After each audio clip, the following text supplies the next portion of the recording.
Ce n'est pas parce que le top niveau jouera de plus en plus avec cadence rapide que les tournois en partie longue vont disparaître. S'il y a des gens qui jouent au tennis parmi vos lecteurs, on peut faire un parallèle. J'y joue un peu. Des fois, c'est en 1-7 ou en 2-7 gagnants, mais au niveau amateur, on ne joue quasiment jamais en 3-7 gagnants, comme les professionnels. On n'a simplement pas les capacités pour le faire. C'est pareil pour les échecs, on continue à organiser des tournois classiques et à jouer en partie longue en interclub, mais on ne joue jamais à la cadence de 7 heures de jeu. Ce sont des choses compatibles en fait. Pour rebondir sur ton analogie avec le tennis, va-t-on vers une spécialisation des joueurs en fonction des cadences avec des méga cracks comme Magnus qui, à l'instar de Federer, Nadal ou Djokovic, est capable de gagner sur toutes les surfaces? Exactement. Le meilleur exemple est peut-être Caruana. On nous dit qu'il n'est pas fort en rapide et en blitz. C'est le profil type du joueur à l'ancienne de terre battue. C'est un spécialiste des classiques. Sur les autres surfaces, il ne va pas être dans le top 3, mais il va faire partie des meilleurs, peut-être aux alentours de la 10e ou 12e place mondiale, ce qui n'est déjà pas si mal. Les gens disent que c'est un mauvais blitzer parce qu'il ne va que en quart de finale à Wimbledon, mais il a été finaliste à Roland-Garros.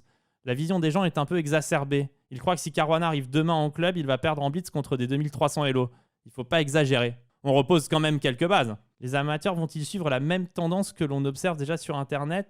Un belette en blitz sera plus 2 en 5 minutes. Entre nous, les jeunes papas comme moi, jouent souvent en belette. Ils n'ont pas trop le temps entre deux biberons. Ça, c'est vrai. J'ai eu des élèves, j'ai eu beaucoup d'élèves qui jouent en belette parce qu'ils n'ont plus le temps quand ils ont leur premier enfant. C'est vrai que les amateurs jouent beaucoup en ligne, mais une chose est sûre, ils ont besoin de jouer en classique pour progresser. Cette phase de l'apprentissage reste obligatoire. On se plonge dans les positions, on peut rester assis 1 heure pour essayer de calculer toutes les variantes en profondeur. Une fois qu'on a acquis cette compréhension du jeu, également de par l'entraînement et l'analyse de ses parties, on acquiert des réflexes, ce qui permet de trouver instinctivement les bons coups en rapide et en blitz. Ouais, ça c'est important, c'est parce que si vous jouez que en blitz, en fait, les parties longues font réellement progresser en blitz en rapide parce que ça permet d'acquérir des bons réflexes et les bonnes évaluations des positions. Si tu ne joues jamais en classique, à mon avis, tu ne peux pas les avoir. On se rendra peut-être compte dans 20 ans que des gens qui n'ont joué qu'à ces cadences sont devenus très forts, mais jusqu'à preuve du contraire, aujourd'hui, personne n'a réussi. Ouais, c'est ça. C'est en fait des gens qui jouent exclusivement en blitz, on les a jamais vus devenir réellement forts, même en blitz.